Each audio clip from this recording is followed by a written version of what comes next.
Bonjour à tous, je m'appelle Mara et je vais être votre présentatrice de cette émission de CM1 Dali. Au programme d'aujourd'hui, on a un reportage sur Fred, puis un reportage sur la chandeleur.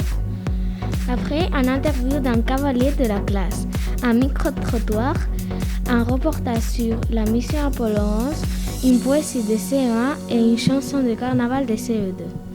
Pour commencer, voici un reportage sur la chandeleur. Bonjour, Lucas et Carlotta. Bonjour. Bonjour.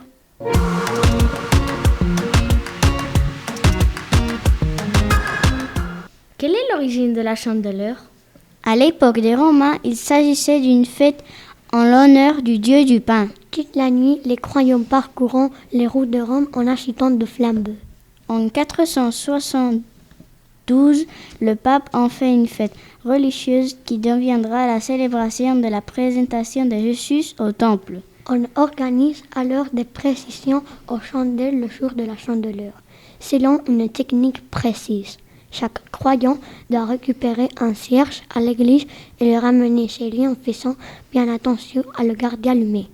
Entre-temps, une autre tradition a vu le jour, celle des crêpes. Cette tradition se rapporte à un mythe lointain selon lequel si on ne faisant pas de crêpes le jour de la chandeleur, le blé sera carré, c'est-à-dire malade pour l'année.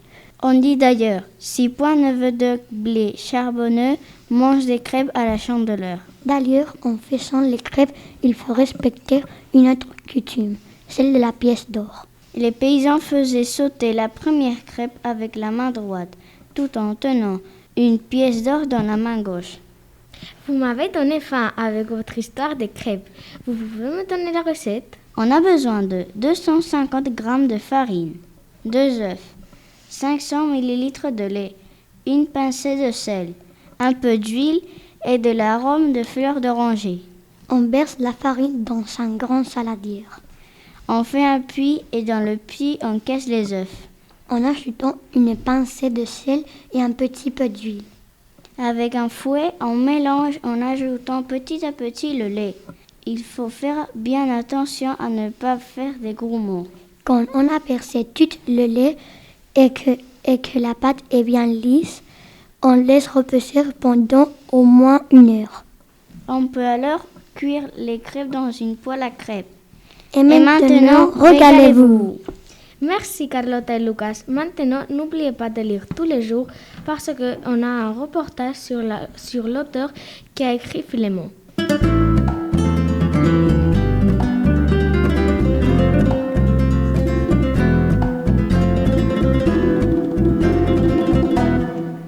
Bonjour Maria et Vera, de quel écrivain vous allez nous parler? Bonjour Mara, on va parler de Fred. Bonjour Maria. Bonjour Vera. En quelle année est-il né? Fred est né le 5 mars 1931 à Paris. En quelle année il publie le dernier Philémon?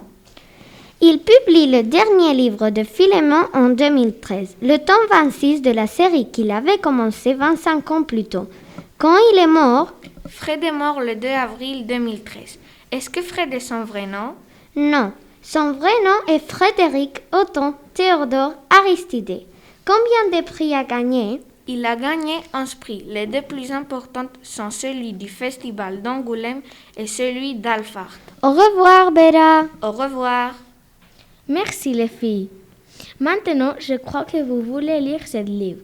Mais pour que vous avez plus envie de le lire, on passe à Radé et Célia avec un micro-trottoir sur quel est ton moment préféré dans Philémon.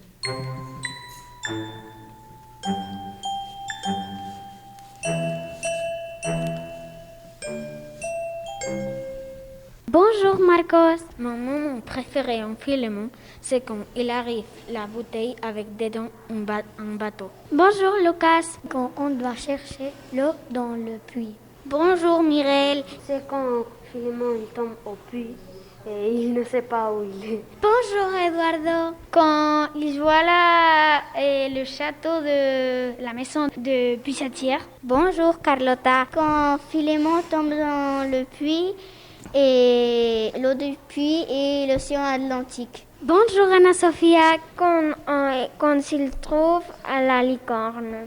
Bonjour Manuel. Quand Philémon est dedans de la bouteille et tombe dans l'océan. Bonjour Rosemary. C'est quand le puisatier emmène Philémon dans sa cabane, qui est une somptueuse cabane.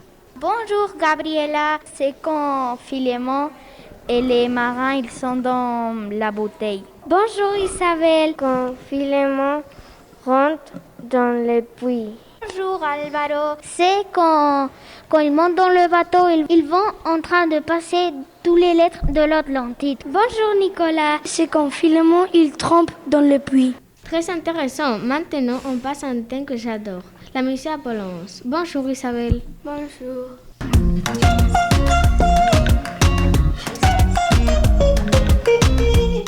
Le 16 juillet 1969, la mission Apollo 11 est lancée vers la Lune avec 3 astronautes.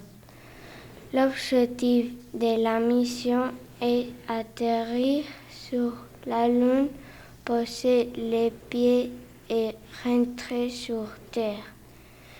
Le 20 juillet, le module s'est posé sur la surface lunaire. Le 21 juillet, Neil Armstrong fait les premiers pas sur la Lune. Ce jour-là, il dit sa célèbre phrase: c'est un petit pas pour l'homme, mais un grand bond pour l'humanité. La mission a ramené 382 kg de fragments de Lune pour les étudier sur Terre.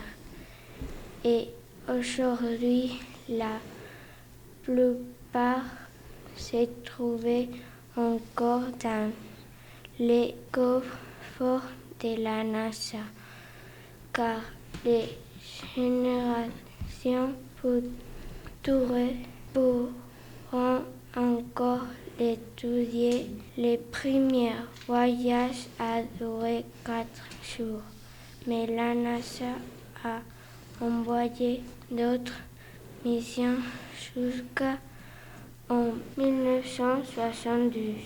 Merci Isabelle. Nous allons écouter à présent une interview de Manuel Eduardo de Marcos. Vous lui avez posé des questions sur son sport, l'équitation. C'est à vous.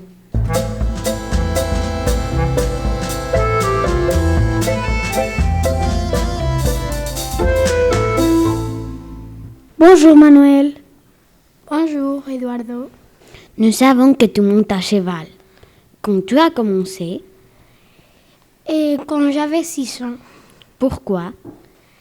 Et parce que je faisais aucun sport et alors j'ai trouvé ça et j'ai aimé et j'ai resté. Tu aimes? Oui, Pourquoi? parce que les autres sports, moi, je ne le faisais pas. Et l'équitation, c'était plus amusant parce que tu étais dans le cheval et le cheval, il bougeait. C'est un sport qui peut être dangereux. Est-ce que tu as peur? Et quand j'ai commencé un peu, mais maintenant, non. Nous savons aussi que tu as un cheval préféré. Veux-tu nous parler de lui? Il s'appelle Rumba et il est blanc. Et pourquoi c'est ton cheval préféré? Parce que il se bouge, mais pas trop et pas très peu. Merci. Au revoir. Au revoir. Au revoir. Merci les garçons. Écoutons Laura, Guillermo et Sofia de CE1 avec une poésie de carnaval.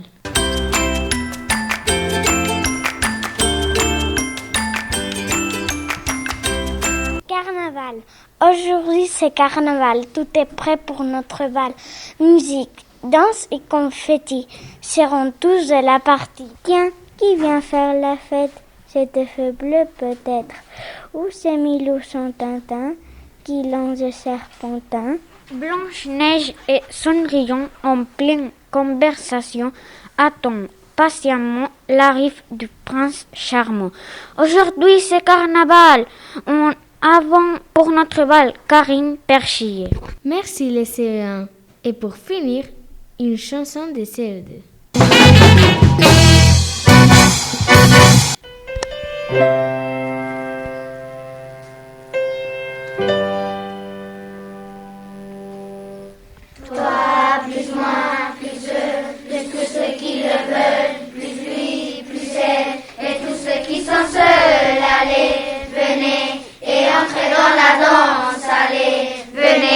Laissez faire la science à 2, à 1000, pour ce qu'on est capable, tout est possible, tout est réalisable, on peut s'enfuir, bien plus haut que nos rêves, on peut partir, bien plus haut que nos rêves, toi, plus moi, plus tous ceux qui le veulent, plus lui, plus elle, et tous ceux qui sont seuls, allez, venez, et entrez dans la danse, allez, venez, laissez faire notre chance, allez, amis, la force et le courage, la foi, la peur, ne sont que des mirages, laissez tomber les malheurs pour une fois.